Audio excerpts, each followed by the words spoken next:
Welcome to the BBC News at 10 for top stories.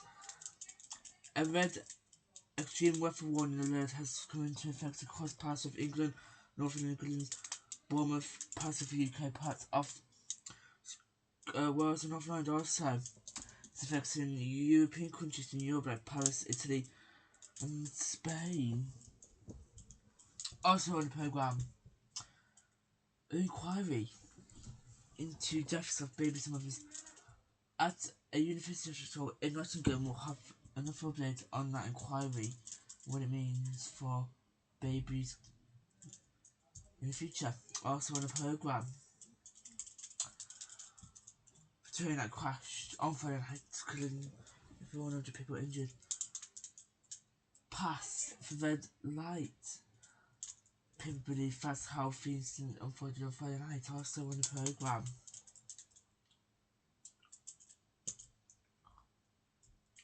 England are frustrated after Ghana having to a 0-0 draw. And we are going to continue our build up as couldn't prepare for the final group game tonight against Brazil. We'll have between Matt Taylor and Sarah Lucas throughout the programme tonight. A forecast for you. Also, if we have time, we will go to Ollie Foster for some sport news if we have the time. You're watching BBC.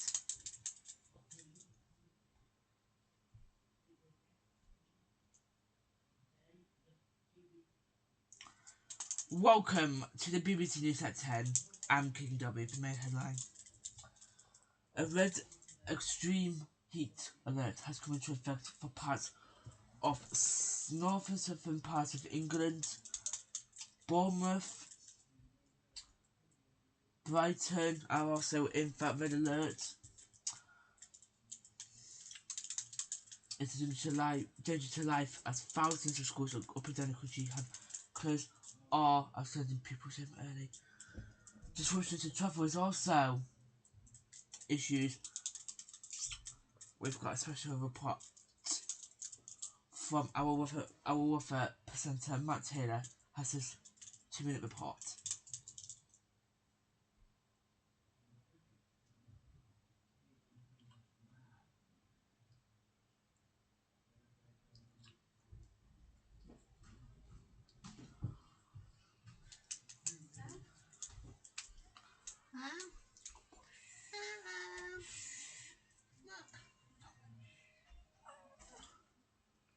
Christian, just be quiet for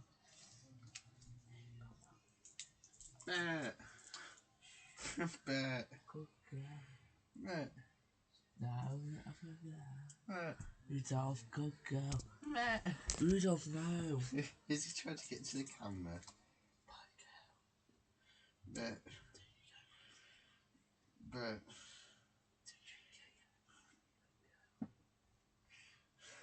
No, child.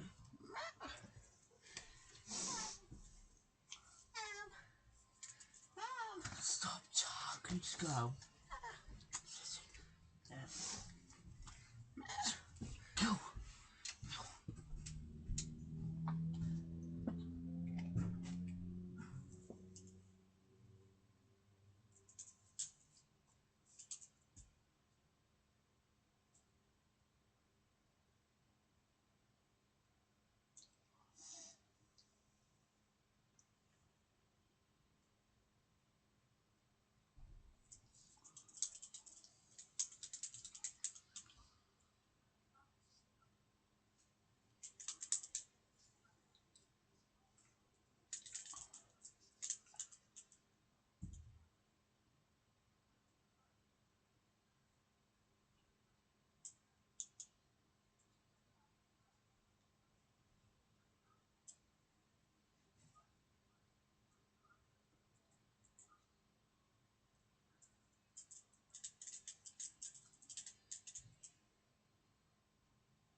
flaming June, and a merciless sun, glimpsed safely only from the shade.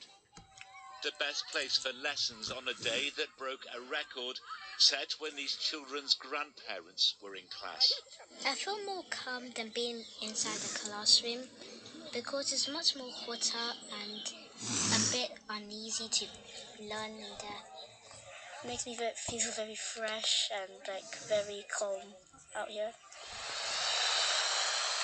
Hundreds of schools closed. Others are learning to beat the heat. There's a safety issue, and in weather like this, we want them to still learn, and unless they're comfortable, they're gonna find that more challenging. In temperatures tropical, the urban jungle is a hostile environment. We headed out with Britain's biggest and busiest ambulance service. And is he responding normally? Braced for a 50% spike in 999 calls. This heat turns us all into potential victims. That's right. I mean, the extreme heat we're going to see over the next 48 hours or so could affect you or I, could affect perfectly healthy people. So it's important that people avoid alcohol, drink lots of water, eat when they get hungry, and stay out the sun when it's at its hottest. It's just gone noon and we've been out with these paramedics for a little more than an hour. I have to say it is blisteringly hot, and it's not just the human body which is ill-equipped for this kind of temperature. The whole world around us is not designed for days like this.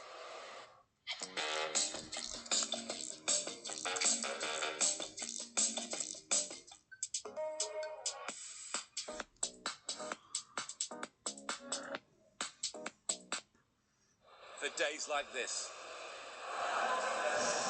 On the railways, travellers were warned to set out for essential journeys only. I think it's pretty pathetic that if it's cold, it doesn't work, and if it's hot, it doesn't work. I think it keeps on happening, but the country just doesn't learn. It's the same old thing over and over again. The heat will be with us for a while to come, and it seems unlikely that Britain will wait another 50 years for the next record to be shattered. John Ray, ITV News. Well, as the country scorched, rail passengers were told to only travel if absolutely necessary, whilst the Met Office warned the heat posed a danger to life. In a moment, we'll go to Charlie Frost, who's in Southend. But first, Ben Chapman is in Milton Keynes, where a number of trains have been cancelled. Ben, what should we expect in the coming days? Well, here this afternoon we've seen and spoken to some pretty hot, bothered and frankly miserable train passengers coming out of the gates here behind me. They have faced cancellations, delays and perhaps worst of all, air conditioning failures today. Here a quarter of all Avanti West Coast services just simply didn't run at all, and those reduced timetables are going to continue into tomorrow and now we're told into Friday as well. In the last half an hour, National Rail has updated its advice to passengers, advising against all but essential travel in the hottest part of the country right through until Saturday now at the earliest. Those who already have tickets are being told they can use them on a different day. Those who do need to travel are being advised to plan their journey carefully. And as you can see here, plenty of people are still enjoying the sun. And during the hottest part of the day, the beach was still very busy. People not deterred by that official advice to stay out of the sun between 11 o'clock in the morning and 3 o'clock in the afternoon. And that advice goes for tomorrow because that red extreme heat warning stretching from Birmingham to Portsmouth, Cardiff to London is in place until the end of Thursday. Here in Southend, we're on the edge of that red warning. We're under an amber warning, and that's in place across the east of England until Saturday. So tips to stay safe if you have to go outside. Plenty of sun cream, sun hats and water. And if you are heading to the beach, check the tide times, don't get stuck and don't submerge yourself in the cold water too quickly. Enter the sea gradually. Hi. Hi. Showing off dresses that now won't be worn for a few more months. Students at Wood Green School in Witney have seen tomorrow's prom postponed until September because of the heatwave. Staff say they cannot guarantee transport, catering or the safe running of the event in the extreme temperatures. For many of these excited teenagers, it's a huge disappointment. Year 6, COVID happened, so we missed out on like discos, residentials, and now I just feel like it's happening again. I've booked makeup appointments, hair appointments, and obviously I've had to change those appointments, which is quite annoying for the hairdressers and stuff. So I've missed out on like deposits, and now I have to wait longer and longer. Many parents have headed to designated safe swimming spots like Port Meadow in Wolvercote, where children can cool off and enjoy the water. That's because more than 100 schools in Oxfordshire have shut because of the heat. Tried to get into a few swimming pools, everywhere fully booked. So I thought, what did I used to do when it was really hot here? And swim in the river. So yeah, found this place and I think it's great. And the kids are off school, are they? Yeah. I don't see the right. It's like some kids are off school, some kids are still doing trips or still at school, like primary school. Why can't they just say it's 2 hot days, all of you are off, done, dusted, everybody's happy? This isn't just any hot day. The Met Office has issued an extreme red heat warning, only the second time it's done so since 2021, signalling that this heat wave not only poses serious risks to the most vulnerable, but also to the wider population with widespread health impacts and a danger to life. Health experts say the priority is staying cool and hydrated. Simple measures can make a difference, keeping out of direct sunlight, drinking plenty of water and opening windows on the shaded side of your home, while keeping those on the sunny side closed. Sometimes it might actually be cooler for people to rest outside, so it might be better to sit under a tree in a park or go to a cooler public space than it is to stay within the house. Also really to think about your activities, so if you're outside and in those times between 11 and 3, normally when the UV is the strongest, make sure you're really protecting yourself, so wearing a wide-brimmed hat, sunglasses and sunscreen. For those caring for the most vulnerable, the heat brings particular concern. This charity in central Oxford has extended its support under the severe weather emergency protocol, opening its doors to more people during the heatwave. Staff say they're especially worried about dehydration, heat exhaustion.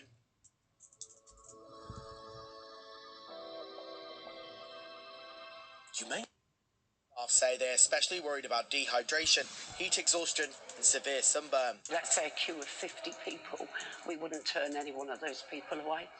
Obviously, when they come in the building, our staff would then talk to them, get water, cool shower, some food, maybe a change of clothing. But yeah, we don't turn anybody away.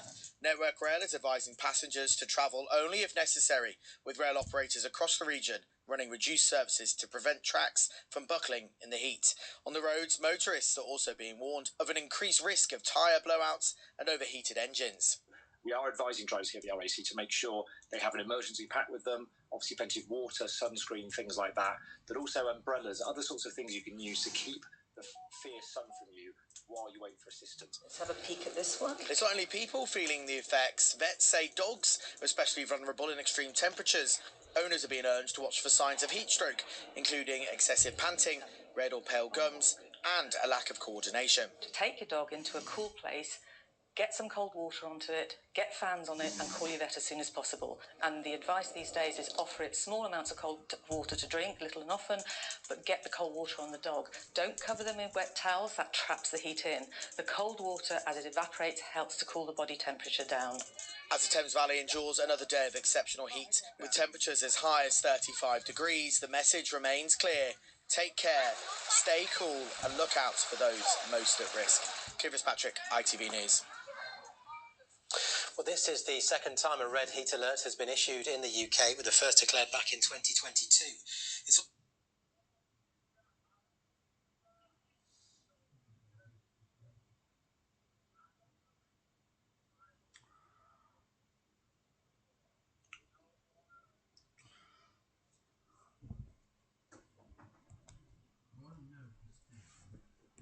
There is an overview, and rail services have been impacted by the increased hot weather, with a reduced operation in place across the network.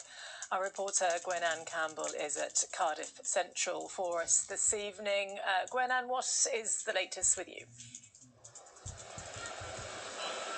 Well, Andrea, it's gone 6 o'clock and it's still very, very warm. But as you can see, we have managed to hide ourselves away in the shade to bring you this update. But as you mentioned, this weather has caused disruption across the railway lines today, with trains all across the country being delayed or cancelled because of this extreme heat, including here at Cardiff Central Station.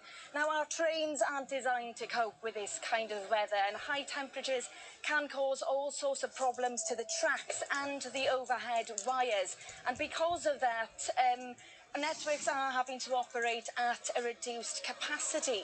Now, Transport for Wales have warned people not to travel during this red weather warning unless it's absolutely necessary. And they've also urged people to check the timetable first and to take time during their journeys. But with the weather warning in place for tomorrow too, we could expect to see even more disruptions as this heat wave continues, Andrea.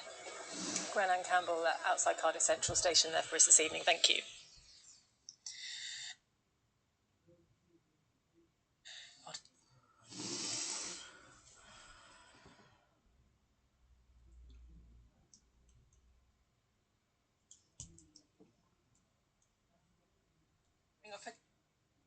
Potential arrest.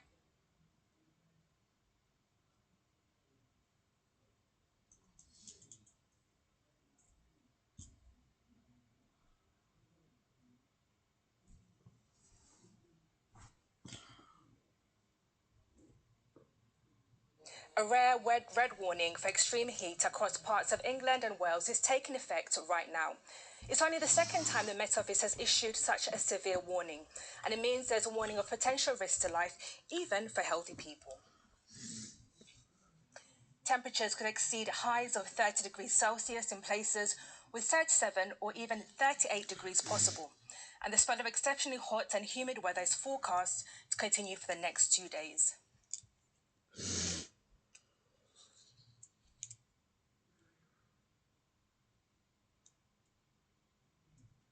Rail passengers in England and Wales are being advised to only travel if absolutely necessary today and Thursday.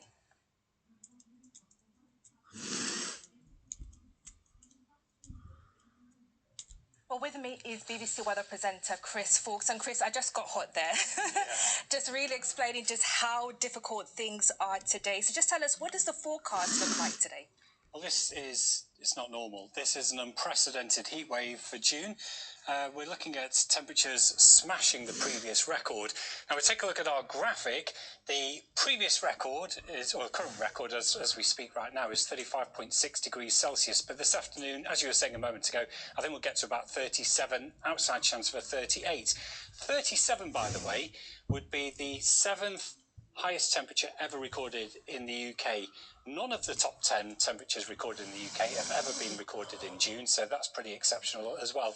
Now, you're mentioning the red heat health warning is already enforced, the extreme heat warning. That is going to be coming in. There are the 10 hottest temperatures we've ever seen. So 37, as I say, 7th highest temperature we've ever seen, if we get to that figure later on. The red warning's enforced for southern England, Midlands and southern areas of Wales as well. And it's with us for the next couple of days. The heat combining with humidity, that's making it feel very uncomfortable. But the kind of issues that we see, yes, there's hazards to health. Now, you might remember last month we had an extreme heat wave as well, where we smashed the previous May temperature record by over 2 Celsius. Now, during that heat wave, we know of at least 19 people that died through drowning. Now, over the last few weeks, I've been talking to the Royal Life Saving Society, and they've been telling me that when we get these extremely hot spells of weather, we see a big increase in the number of accidental drownings. They affect males most significantly. Over 80% of people that drown are men and boys, and they particularly affect teenagers and young men. So if you've got young people in your family, your friends, network, you need to tell them this. If they plan to go in the water, do it somewhere safe. So you can go to lakes that have lifeguards cover, or by the sea, again, that are patrolled by lifeguards. If you go into lakes and rivers that aren't patrolled, you can end up in cold water. If you jump into cold water, you can get something called cold water shock. That's where your breathing goes out of control. okay? And even good swimmers can struggle. If you find yourself in that situation over the next few days, when I know people will be heading to the water, it's really important to get on your back, try not to panic, and your breathing will slowly calm down. It might take a minute or two, but do that before you even start to think about moving or trying to get help. It's important to get your breathing under control on your back first. So that's one of the health implications we could see. One of the other issues is the infrastructure. We're talking about the risk of power cuts. Railway networks badly affected. Why? Well, because our railways have been built in previous decades when our climate was a lot cooler. And when we see these extremely hot spells, the railways expand in the heat. That can cause the rail lines to expand and buckle and break, and that can cause railways and trains to derail. So that's why we're seeing a number of services delayed or cancelled or running with reduced speed restrictions because of this extreme heat. And I guess people will be wondering how long this, high temperature will continue for in the UK and Europe. Yeah, well, Europe's interesting. I was looking at France. Yesterday, they had a temperature of 44.3 Celsius recorded in West France. I think that's the highest temperature we're going to get in this current heat wave. Yes, it's going to stay pretty hot over the next few days. In fact, today, highest temperatures, I think, will come in between 40 and 42 Celsius. And then towards the end of the week, we're looking at high 30s to low 40s before we see a more significant drop in temperatures into the weekend. But when we see that cooler air arrive in France, I think we're going to see a risk of some severe thunderstorms, bringing a threat of very large hail and some flash flooding as well. Here in the UK, well, it stays pretty hot. We'll still see temperatures into the 30s across eastern England, even on Saturday, before we see those temperatures really come down during the second half of the weekend. Chris, thank you. That's our weather presenter, Chris Fawkes there. Well, let's speak to BBC climate reporter Mark Pointing. Mark, thank you for joining us on the programme. So, Christian, what are scientists saying about how much climate change is behind the extreme heat we're seeing at the moment? Well, heat waves have always happened, but this is very much consistent with how the UK's climate is changing. Heat waves we've seen over the past few decades have become much more frequent and reaching hotter temperatures. As we've just been hearing, these temperatures for June would really be quite extraordinary, potentially breaking the record by maybe 2 or 3 degrees Celsius. And it's the margin of records that's kind of really... Let's have a quick chat with BBC Weather presenter Matt Taylor, who's involved with Matt. Good evening. So, what's it been like in Bournemouth? Because there's been a lot of pictures from Bournemouth Beach of people going there today, enjoying the weather, but Bournemouth has reached 34.6 degrees. Too small.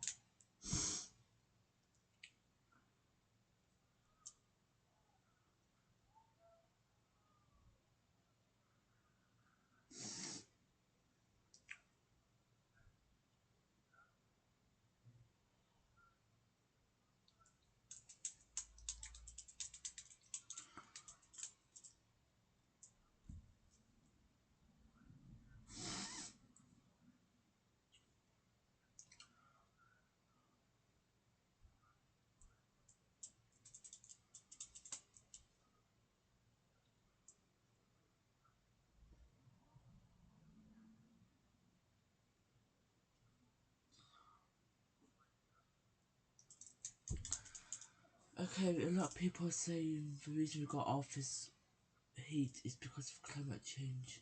Changing, in other words, are correct.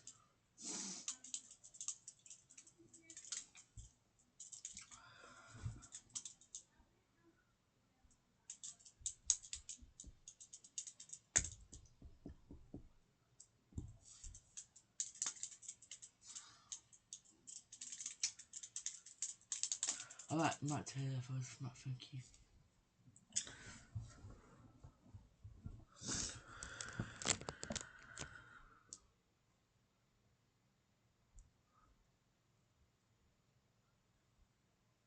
So here we go. Oxford, Portsmouth, Birmingham, London are all under this red heat warning, amber. Manchester State Country, Nottingham, Peterborough are all under the amber weather warning. Let's see this one. Someone really just shooting you out, basically like that. We're going to speak with Sarah Keithley because a bit later she'll have the weather for us. Next, a public inquiry into deaths, mother and babies deaths at a university hospital in Nottingham. Public inquiry reported of mums and babies dying.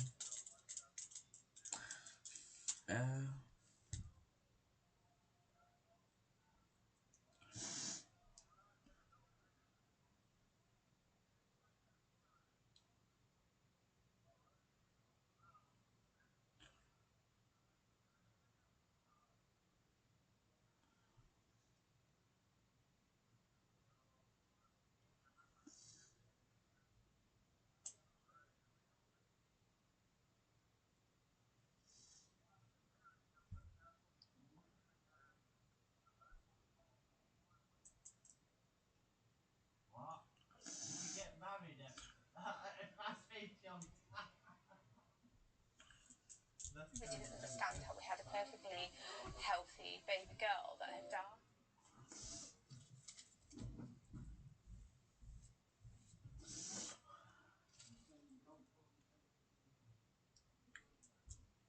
There's so much data. We'll be building models.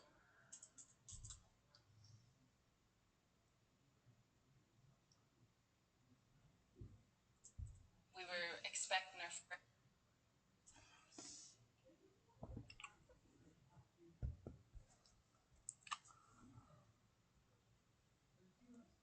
We were expecting our first baby in April 2016. I was a low-risk pregnancy. We were told to come into the hospital.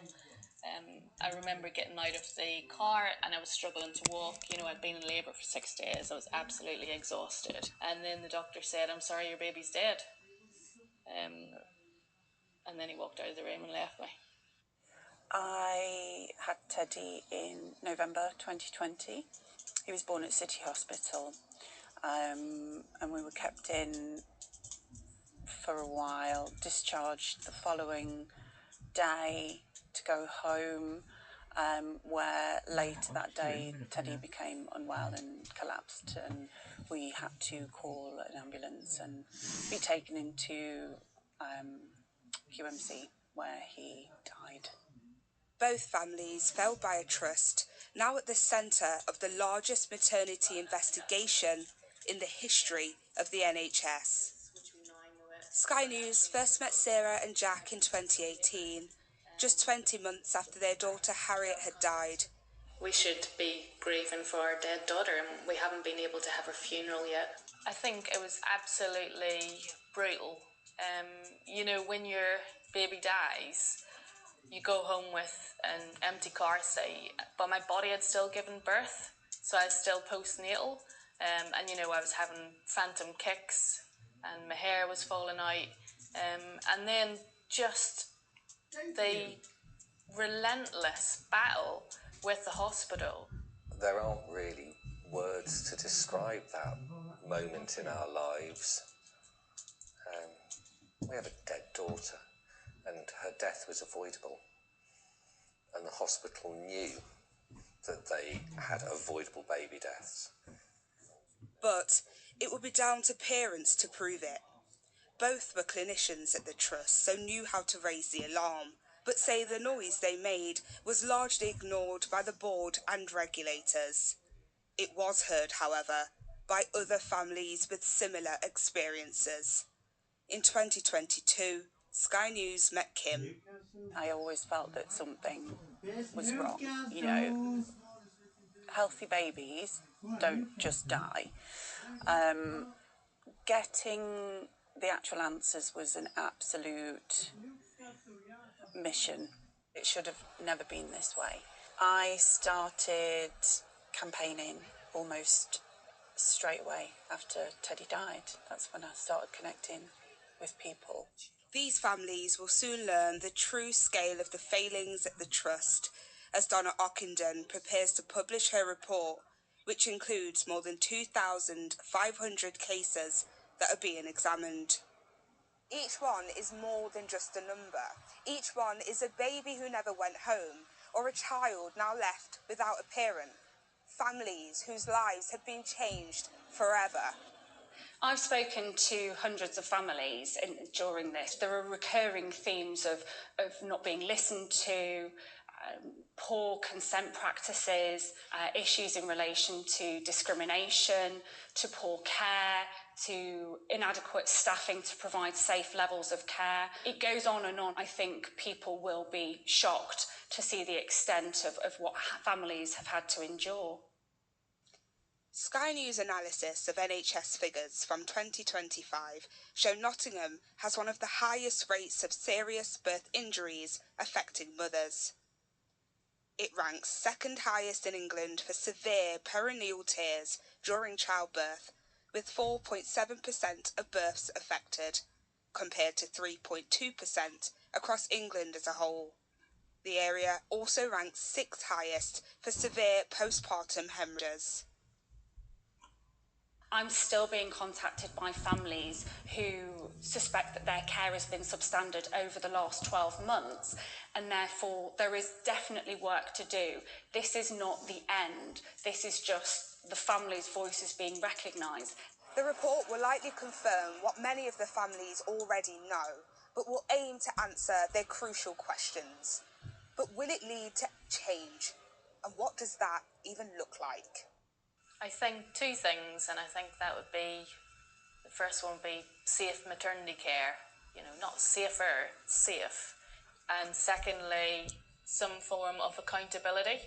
The Trusts pays tribute to families and say staff have shown a commitment to change. And as the police run its own investigation into deaths and serious injuries, arrests have been made. The failings reflect a national picture, which is also under scrutiny with an upcoming review, with some families questioning whether that will go far enough. This review and reviews to publish soon after do not address accountability. They don't take it up as far as the regulators, as far as NHS England and government, and it's those people who need to be called to the stand. I can imagine it's just going to be a continued fight because, we want a public inquiry.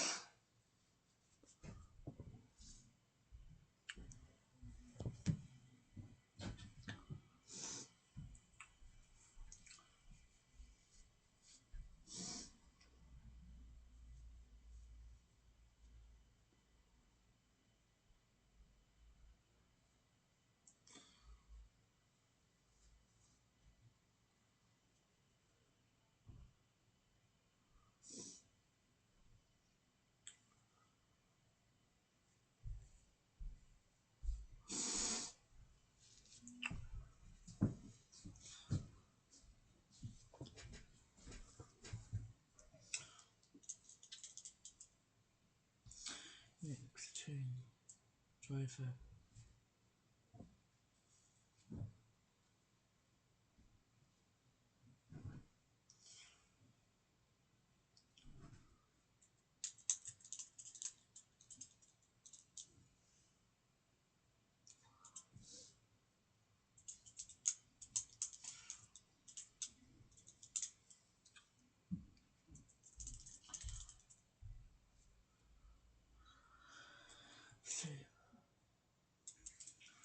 The train driver who died in the crash that endured 100 hostages is to believe the driver passed the red sign. That is what led to the crash. Okay, next, England were held to a 0-0 draw against Ghana.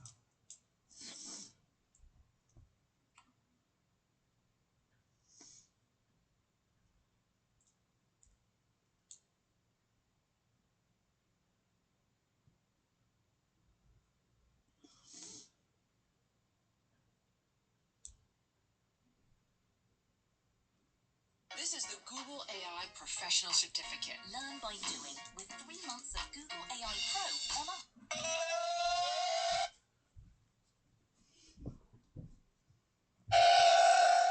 No prizes for guessing who's the happier.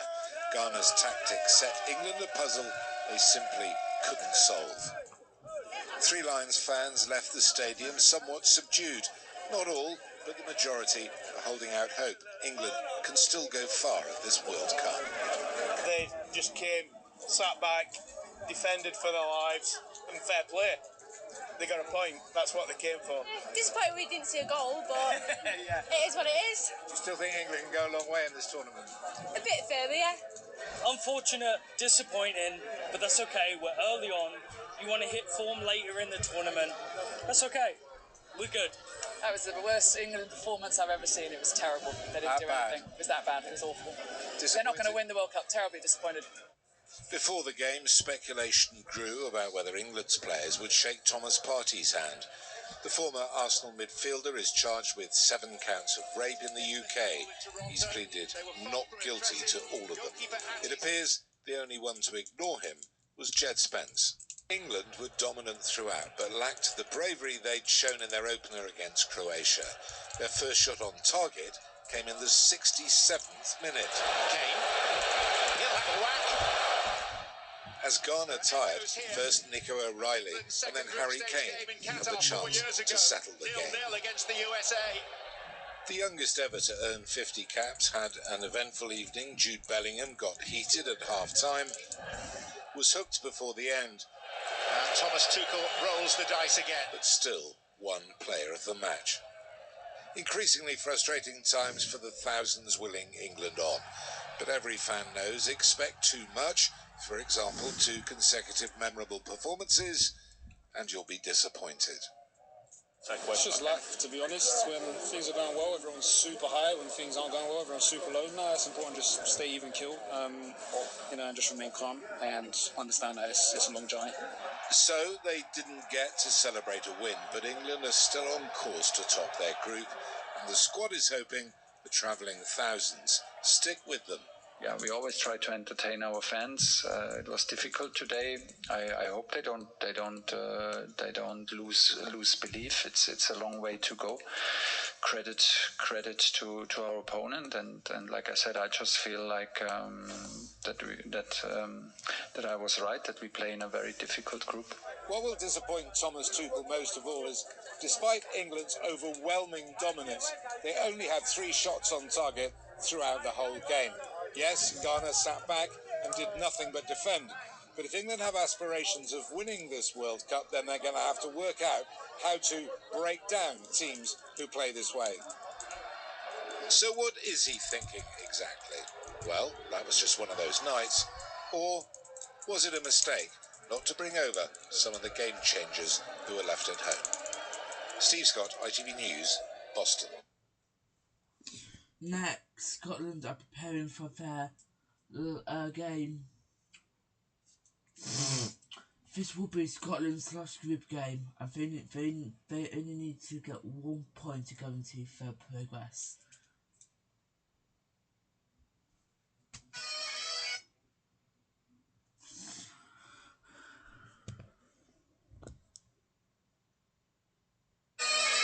This is what a total Tartan Army takeover looks like. The excitement of being a Scot in Miami right now, ticket or no ticket, just to be in the same city where Scotland may break a generational curse and qualify for the next round. And they've decided they may as well have some fun along the way. Please explain this aspect of Scottish culture to people. What's going on with the traffic cones? Just so people know that we're here. But standing in the way of the biggest party in Scottish history tonight, 5 times World Cup winners Brazil. So Brazil are pretty good on the park. What about off the park? Who's winning? Probably us. We'll win it, aye. We'll win off the park, definitely. I don't know, seeming 100%. really underdogs. Amazing things happen. There is a rich footballing history between these two countries. They've met 4 times before at the World Cup. Scotland have scored twice, but never won. It was 2 Scots who gave football to Brazil in the first place.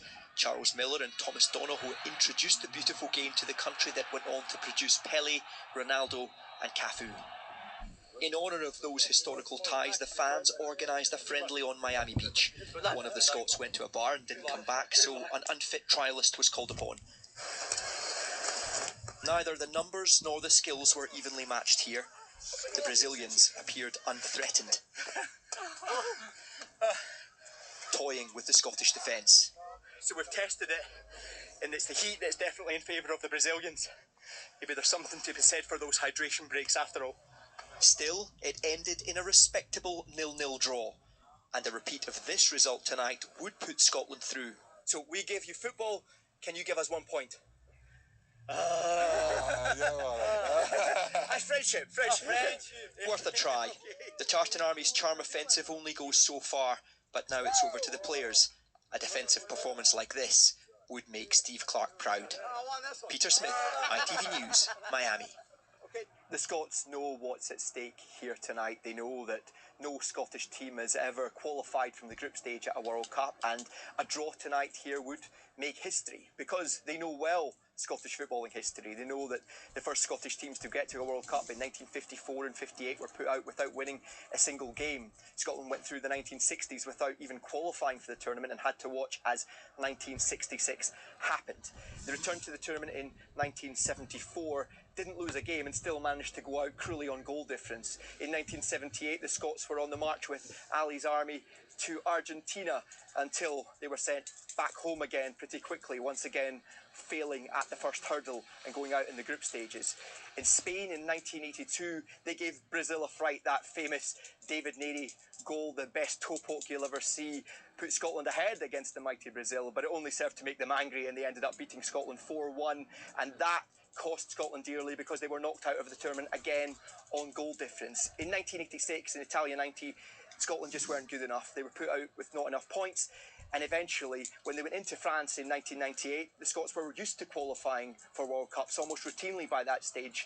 Little did they know that that would be their last taste of the tournament before that period of exile lasting 28 years. But Scotland are back here tonight. They are still in with a chance. Their fate is in their own hands. A draw tonight would guarantee Scotland's place in the next round. But as we've been hearing so much, even a narrow defeat may end up being the best result in Scotland's international footballing history. It is that close. And as the Scots stand looking into the unknown, the chance to get out of the group stages for the first time, it's one of those small step, great leap moments for the Scottish nation. But if there is ever an award to be had or a reward to be given to the fans who have given the most passion, the Tartan Army are certainly in with a chance, because no matter what happens on the park here tonight in Miami, you'd have to say that it is the Scotland fans who have been the highlight of this World Cup off the park.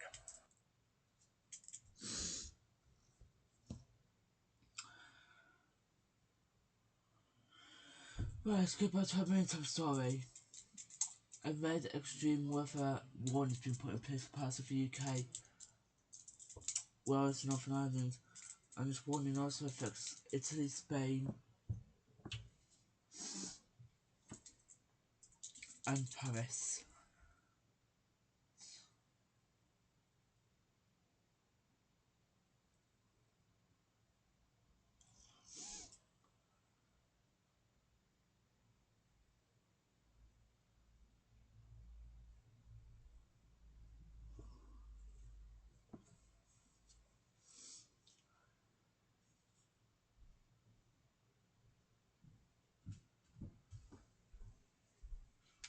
Hello. Hi.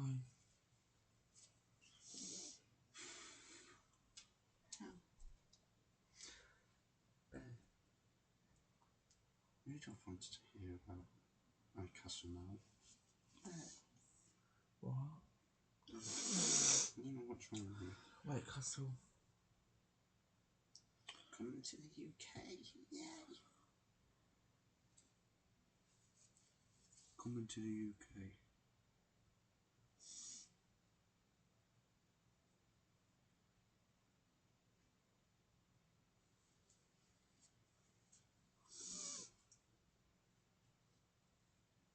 What? Is this even true on Google Maps? I can't even Google Maps. No, not Google Maps. Just images.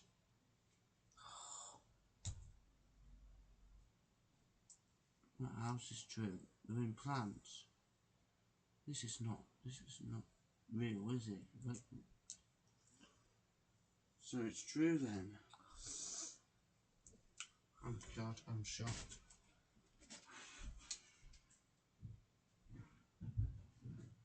I'm absolutely shocked. It's actually very good joint. You're making waves over, so. Well, for the UK to get hotter. Let's provoke hard. We provoke hard. The last time this happened was July 2021. 35.6. We go for a record again today. 50 years.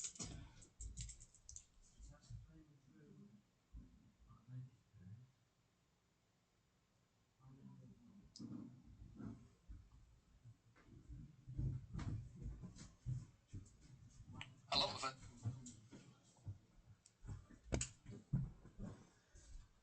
Enjoy warm and sunny weather in the summer, but if you're not enjoying the extreme values of heat and humidity that we've got this week, well, you'll be pleased to hear the details in this 10-day trend, because a big change is on the way. Just to illustrate that change, here's a snapshot of Thursday. We've got the jet stream dipping well to the south, out to the west of the UK, and then rising to the north of the UK, allowing this intense area of high pressure to build. And that's what's caused this current heat wave. We've got this sinking air under this intense area of high pressure. Temperatures of 42, 43 Celsius have been observed across France. Now we're seeing record-breaking temperatures across the UK under this vast dome of heat. So that's Thursday's forecast, but by Sunday it looks somewhat different. Jetstream now firmly back in control of the weather, sending low pressure systems in from the Atlantic, bringing back a return to much cooler weather, but also much more changeable weather through the weekend and into next week. And here's a look at the temperatures on Sunday. Much more reasonable values for the time of year across the UK. Still above average in places, but nowhere near as above average as the next few days. And I'm just going to talk a little bit about the next few days because, of course, that's the really important part of the forecast at the moment. But there are more details on the current warnings elsewhere on the Met Of's YouTube channel and, of course, other social media channels, the website and the app. But just to summarise, Thursday's temperatures likely to be higher again compared with Wednesday. We're talking about the hotspot being just to the west of London, down towards the south coast, south and east Wales, West Midlands. That's where temperatures are likely to reach the mid-30s widely, perhaps up to 38 or even 39 Celsius. Now, if 39 Celsius is recorded, that would make it the second hottest day on record in the UK. 38 Celsius is recorded, it's still in the top 5 and still hotter than any day of the 20th century. Further north, it's also relatively warm and hot across parts of northern England into Northern Ireland, Scotland. We're talking about temperatures reaching the high 20s widely in southern Scotland, parts of Northern Ireland.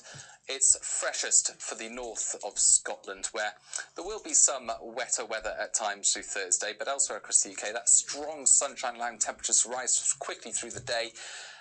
And it's not just about the daytime temperatures. Of course, a lot of people go on holiday and enjoy those kinds of temperatures with air-conditioned rooms and sitting by the pool all day in countries that are adapted for that level of heat. But in the UK, well, it feels somewhat different, especially when you take into account the humidity, which is much higher compared with the record-breaking day, 40 Celsius day, back in July 2022. So in many ways, the heat index is much higher compared with that day and more widely high across many central and southern parts of the UK. So it's the heat index that we're most concerned about. It's that level of heat and humidity combined that can cause so many severe impacts. This is, of course, warnings of impacts, not warnings of specific temperatures. So amber warning in force for Thursday and Wednesday across many central and southern parts of the UK. But this red warning is where the highest impacts are most likely. And what kinds of impacts are we talking about? Population-wide, not just vulnerable people, population-wide health-related impacts, and also the risk of disruption to power networks and transport. So, yes, take these warnings seriously, take these temperatures seriously. They're accompanied by high humidities and an infrastructure that simply isn't built to deal with this kind of weather, unlike other countries. Further north across the UK, not so many issues, although for north